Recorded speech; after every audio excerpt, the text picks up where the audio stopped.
ಜಗತ್ತಿನ 7 ಅದ್ಭುತಗಳಲ್ಲಿ ತಾಜ್ ಮಹಲ್ ಕೂಡ ಒಂದು.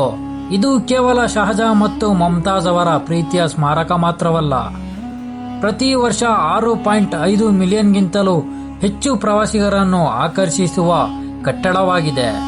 ಮತ್ತೆ ಅದಕ್ಕಾಗಿಯೇ ತಾಜ್ ಮಹಲ್ ಭಾರತದ ಅತಿ ಹೆಚ್ಚು ಭೇಟಿ ನೀಡುವ ಪ್ರವಾಸಿ ತಾಣವಾಗಿದೆ. ಗೈಸ್, ನಮ್ಮ ಜರ್ನಿ ಸ್ಟಾರ್ಟ್ ಆಗಿದ್ದು KSR ಬೆಂಗಳೂರು ಸಿಟಿ ಜಂಕ್ಷನಿಂದ. ನಾವು ಅಲ್ಲಿಂದ ಏನಕ್ಕೆ ವ್ಲಾಗ್ನ ಸ್ಟಾರ್ಟ್ ಮಾಡೋಕ್ಕಾಗಿಲ್ಲ ಅಂದರೆ, ನಾವು ರೈಲ್ವೆ ಸ್ಟೇಷನ್ಗೆ ತುಂಬಾ ಲೇಟಾಗಿ ಬಂದ್ವಿ.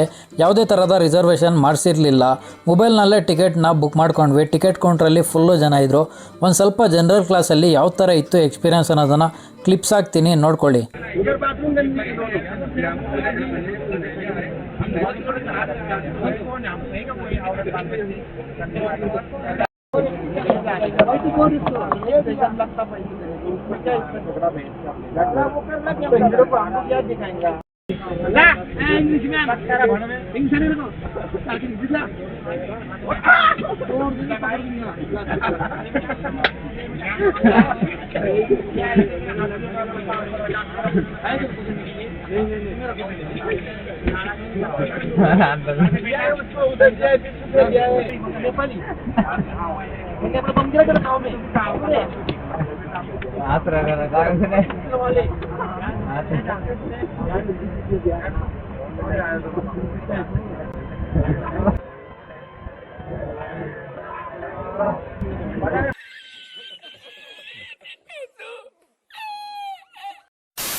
ಗಾಯ್ಸ್, ನಾವು ಆಗ್ರಾಗೆ ಬಂದು ಜಾಯ್ಸ್ ಹಾಸ್ಟೆಲ್ನ ಬುಕ್ ಮಾಡ್ಕೊಂಡ್ವಿ.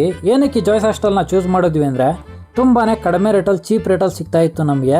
ಒಳಗಡೆ ಎಂಟ್ರಿ ಕೊಡ್ತಿದ್ದಂಗೆ ಇಲ್ಲಿ ಗೋಡೆ ಮೇಲೆ ಪೊಯೆಟ್ಸು ಏನೇನೋ ಬರ್ತಿದ್ರು. ನಾನಂತೂ ಫಸ್ಟ್ ಸಲ ಈ ಥರ ನೋಡ್ತಾ ಇರೋದು.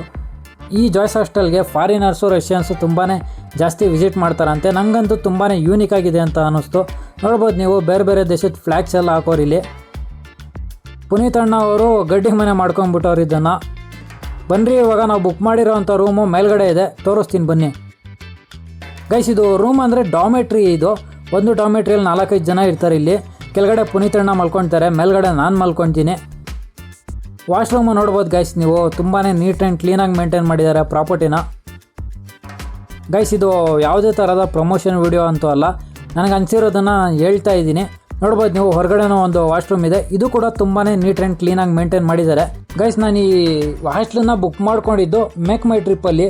ಇದರಲ್ಲಿ ಮೇಲ್ಗಡೆ ಟೆರೆಸ್ ಮೇಲೆ ಹೋದರೆ ತಾಜ್ ಮಹಲ್ ಕಾಣಿಸ್ತೈತೆ ಅಂತ ಅಲ್ಲಿ ರಿವ್ಯೂಸ್ ಎಲ್ಲ ಬರೆದಿದ್ರು, ಫೋಟೋಸು ಹಾಕಿದ್ರು. ನೋಡೋಣ ಕಾಣಿಸ್ತೈತೋ ಇಲ್ಲೋ.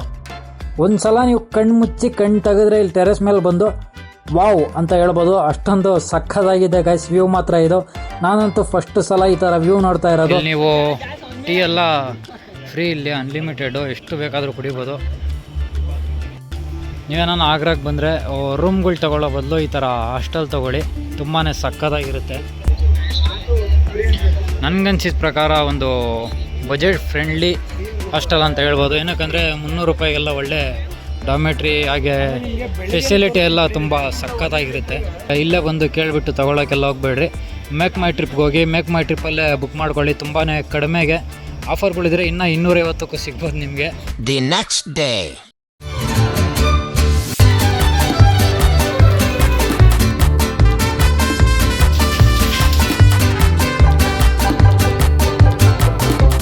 ಫ್ರೆಶ್ ಅಪ್ ಆಗಿ ಕೆಳಗಡೆ ಇಳಿದು ಹಂಗೆ ಒಂದು ಸ್ವಲ್ಪ ದೂರ ನಡ್ಕೊಂಡ್ಬಂದ್ವಿ.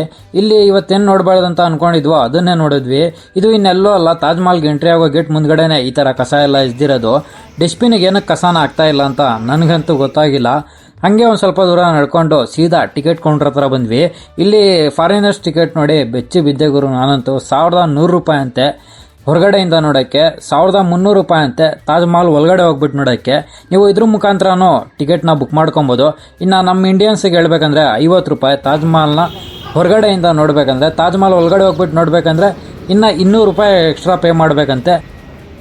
ಗುರು, ತಾಜ್ ಮಹಲ್ನ ನಾನು ಚಿಕ್ಕ ಹುಡುಗ ಇದ್ದಾಗಿಂದಾನು ಸಿನಿಮಾಗಳಲ್ಲಿ, ನ್ಯೂಸ್ ಚಾನಲ್ಗಳಲ್ಲಿ, ಪೋಸ್ಟ್ರುಗಳಲ್ಲಿ, ಸ್ಕೂಲಲ್ಲಿ ಪಾಠ ಕೂಡ ಒಂದು ಸ್ವಲ್ಪ ಕೇಳಿದ್ದೀನಿ. ಆದರೆ ತಾಜ್ ಮಹಲ್ ಒಳಗಡೆ ಏನಿದೆ ಅಂತ ನನಗಂತೂ ಗೊತ್ತಿಲ್ಲ. ಇವತ್ತು ತಾಜ್ ಮಹಲ್ ಒಳಗಡೆ ಏನಿದೆ ಅಂತ ನೋಡೋಣ. ಅದಕ್ಕಿಂತ ಮುಂಚೆ ತಾಜ್ ಮಹಲ್ ಬಗ್ಗೆ ಒಂದು ಸ್ವಲ್ಪ ಹಿಸ್ಟ್ರಿನ ತಿಳ್ಕೊಳ್ಳೋಣ ಬನ್ನಿ.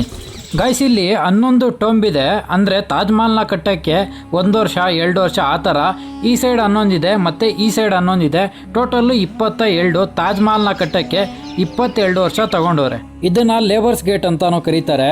ತಾಜ್ ಮಹಲ್ನ ಕಟ್ಟೋಕ್ಕೆ ವರ್ಕರ್ಸ್ ಎಲ್ಲ ಇದೇ ಗೇಟಿಂದ ಎಂಟ್ರಿ ಕೊಡ್ತಾ ಇದ್ರಂತೆ. ಮತ್ತು ಇದು ಈಸ್ಟ್ ಗೇಟ್.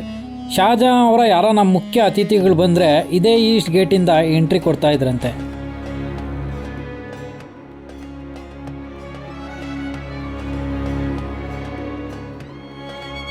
ಮುಮ್ತಾಜ್ ಸಾಯೋಕ್ಕೂ ಮುಂಚೆ ಶಾಜಹಾನ್ ಹತ್ರ 2 ಪ್ರಾಮಿಸ್ನ ತೊಗೊಂಡ್ಳು.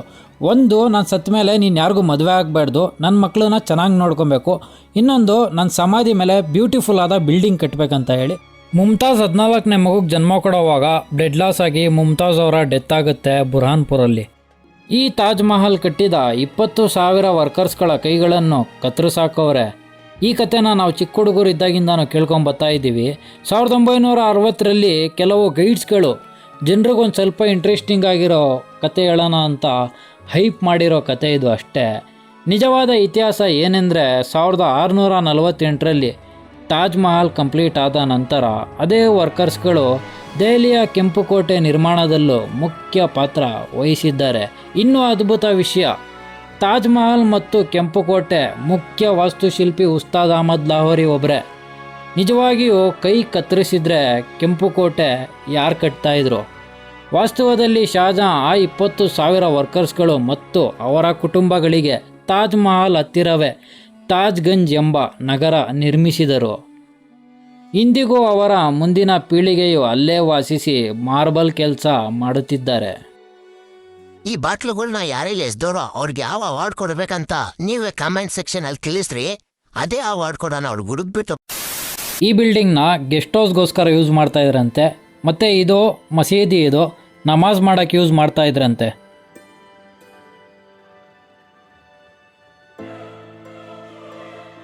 ಗಾಯ್ಸ್, ಈ ತಾಜ್ ಮಹಲ್ನ ಕಟ್ಟೋಕ್ಕೆ ಆಗಿನ ಕಾಲಕ್ಕೆ ಸುಮಾರು 32 ದಶಲಕ್ಷ ರೂಪಾಯಿಗಳು ಖರ್ಚಾಗಿದೆ ಅಂತ ಹೇಳ್ತಾರೆ. ತಾಜ್ ಮಹಲ್ಗೆ ಬೀಳ್ಸಿರೋಂಥ ಬಿಳಿ ಮಾರ್ಬಲ್ನ ರಾಜಸ್ಥಾನದ ಮಕ್ರಾನ ಎಂಬ ಊರಿನಿಂದ ತಂದಿರೋದು. ಈ ರೆಡ್ ಕಲರ್ ಬಿಲ್ಡಿಂಗ್ಸ್ ಎಲ್ಲ ಏನು ನಿಮಗೆ ಕಾಣಿಸ್ತಾ ಇದೆ, ಇದನ್ನು ಕಟ್ಟೋಕ್ಕೆ ರೆಡ್ ಸ್ಯಾಂಡ್ಸ್ಟೋನ್ ಫತೇಪುರ್ ಸಿಕ್ರಿಯಿಂದ ತಂದಿರೋದು. ಜೇಡ್ ಮತ್ತು ಕ್ರಿಸ್ಟಲ್ ಚೀನಾದಿಂದ, ಲಪಿಸ್ ಲಾಜೂಲಿ ಅಫ್ಘಾನಿಸ್ತಾನದಿಂದ, ವೈಡೂರಿಯಾ ಟಿಬೆಟಿನಿಂದ, ಜೇಸ್ಪರ್ ಪಂಜಾಬಿನಿಂದ, ನೀಲಾಮಣಿ ಶ್ರೀಲಂಕಾದಿಂದ ಮತ್ತು ಕಾರ್ನಿಲಿಯಾನ್ ಅರಬ್ ಕಂಟ್ರಿಯಿಂದ ತರಿಸಿರೋದಂತೆ. ಒಟ್ಟು 28 ವಿವಿಧ ಅಮೂಲ್ಯ ರತ್ನಗಳನ್ನೆಲ್ಲ ಬಿಳಿ ಮಾರ್ಬಲ್ ಮೇಲೆ ಜೋಡಿಸೋಕ್ಕೆ ಉಜ್ಬೇಕಿಸ್ತಾನ್, ಇರಾನ್ ಮತ್ತು ಬಲೋಚಿಸ್ತಾನ್ನಲ್ಲಿರುವ ಎಕ್ಸ್ಪರ್ಟ್ ಆರ್ಟಿಸ್ಟ್ನೆಲ್ಲ ಖರ್ಚಿದ್ರಂತೆ. ಮತ್ತು ಈ ಮೆಟೀರಿಯಲ್ಸ್ ಎಲ್ಲ ಆಗ್ರಾಕ್ಕೆ ಸಾಗಾಟ ಮಾಡೋಕ್ಕೆ ಸುಮಾರು 1,000 ಆನೆನ ಬಳಸ್ಕೊಂಡಿದ್ರಂತೆ. ಗುರು, ಒಂದು ಸ್ವಲ್ಪ ಗೈಡ್ಸ್ ಎಲ್ಲ ಹೇಳ್ತಾರೆ, ಇಲ್ಲಿ ಸೀಕ್ರೆಟ್ ಟನಲ್ ಇದೆ, ಇಲ್ಲಿಂದ ಆಗ್ರಾ ಫೋರ್ಟ್ಗೆ ಸೀಕ್ರೆಟ್ ಟನಲ್ ಹೋಗುತ್ತೆ. ಶಾಜಹಾನ್ ಅವರ ಡೆತ್ ಆದಮೇಲೆ ಇಲ್ಲಿಂದಾನೇ ಅವರ ಡೆಡ್ ಬಾಡಿನ ತೊಗೊಂಬಂದರು ಅಂತ. ಆದರೆ ಹಿಸ್ಟಾರಿಕಲ್ ರೆಕಾರ್ಡ್ಸ್ ಪ್ರಕಾರ ಇದು ವೆಂಟಿಲೇಷನ್ಗೋಸ್ಕರ ಅಷ್ಟೇ ಮಾಡಿರೋದು. ನೋಡ್ಬೋದು ನೀವು, ಇಲ್ಲೊಂದಿದೆ ಮತ್ತು ಈ ಸೈಡ್ ಒಂದಿದೆ. ಇದು ವೆಂಟಿಲೇಷನ್ಗೋಸ್ಕರ ಅಷ್ಟೇ ಮಾಡಿರೋದು ಅಂತ ಹಿಸ್ಟಾರಿಕಲ್ ರೆಕಾರ್ಡ್ಸ್ ಪ್ರಕಾರ. ಮತ್ತು ಇಲ್ಲಿ ಕಾಣಿಸ್ತಾ ಇದೆ ಅಲ್ಲ, ಇದು ಆಗ್ರಾ ಫೋರ್ಟು. ಈ ಆಗ್ರಾ ಫೋರ್ಟ್ ಒಳಗಡೆನೆ ಶಾಜಹಾನ ಜೈಲಿನಲ್ಲಿ ಇಟ್ಟಿದ್ದ ಅವ್ರ ಮಗ ಔರಂಗಜೇಬು 8 ವರ್ಷ. ಅದೇ ಒಂದು ಜೈಲಿನಲ್ಲಿ ಅವರ ಡೆತ್ ಆಗುತ್ತೆ. ಆ ಜೈಲಿನ ಗೋಡೆಗಳ ಮೇಲೆ ಡೈಮಂಡ್ಸ್ನ ಹಾಕೋರಂತೆ. ಅದು ನೆಕ್ಸ್ಟ್ ವಿಡಿಯೋದಲ್ಲಿ ನೋಡೋಣ ನಾವು ಆ ಜೈಲೆಲ್ಲ. ಇವಾಗ ತಾಜ್ ಮಹಲ್ ಒಳಗಡೆ ಏನಿದೆ ಅಂತ ನೋಡೋಣ. ಮೊದಲಿಲ್ಲಿ 200 ರೂಪಾಯಿ ಕೊಟ್ಬಿಟ್ಟು ಮತ್ತೆ ಟಿಕೆಟ್ ತೊಗೊಬೇಕು. ತಾಜ್ ಮಹಲ್ ಒಳಗಡೆ ಎಂಟ್ರಿ ಆಗೋಣ ಬನ್ನಿ.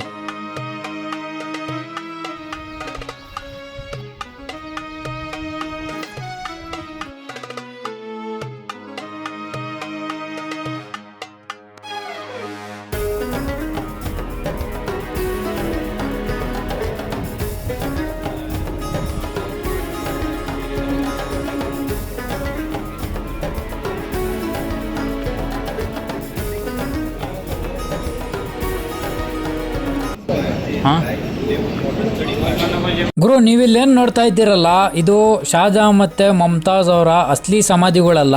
ಇದು ರೆಪ್ಲಿಕಾ ಸಮಾಧಿ, ಡಮ್ಮಿ ಅಂತ ಹೇಳ್ಬೋದು. ಶಾಜಹಾನ್ ಮತ್ತು ಮುಮ್ತಾಜ್ ಅವರ ಅಸ್ಲಿ ಸಮಾಧಿ ಇದ್ರ ಕೆಳಗಡೆ ಇದೆ.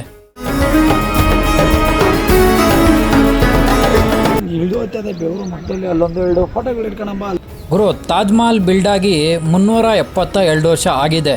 400 ವರ್ಷ ಹತ್ತತ್ರ ಅಂತ ಅಂದ್ಕೊಳ್ಳಿ. ನೋಡ್ಬೋದು ನೀವು, ತುಂಬ ಜಾಗದಲ್ಲಿ ತಾಜ್ ಮಹಲ್ ಬಿರುಕು ಬಿಟ್ಟಿದೆ, ಕ್ರ್ಯಾಕ್ಸ್ ಆಗಿದೆ ತುಂಬ ಜಾಗದಲ್ಲಿ. ಇದ್ರ ಬಗ್ಗೆ ಗೌರ್ಮೆಂಟ್ ಒಂದು ಸ್ವಲ್ಪ ಗಮನ ಹರಿಸಿದ್ರೆ ಇದನ್ನು ರಿಪೇರ್ ಮಾಡಿಸ್ಬೋದು. ಇಲ್ಲ ಅಂದರೆ ಬರೋಂಥ ದಿನಗಳಲ್ಲಿ ಮುಂದೆ ನಾವು ತಾಜ್ ಮಹಲ್ನ ನೋಡೋಕ್ಕಾಗಲ್ಲ ಅಂತ ಅಂದ್ಕೊಳ್ತೀನಿ ನಾನು. ಈ ವಿಡಿಯೋ ನಿಮಗೆ ಇಷ್ಟ ಆಗಿದ್ರೆ ಲೈಕ್ ಮಾಡಿ, ಇಷ್ಟ ಆಗಿಲ್ಲ ಅಂದರೆ ಡಿಸ್ಲೈಕ್ ಮಾಡಿ. ಜೈ ಹಿಂದ್, ಜೈ ಕನ್ನಡ.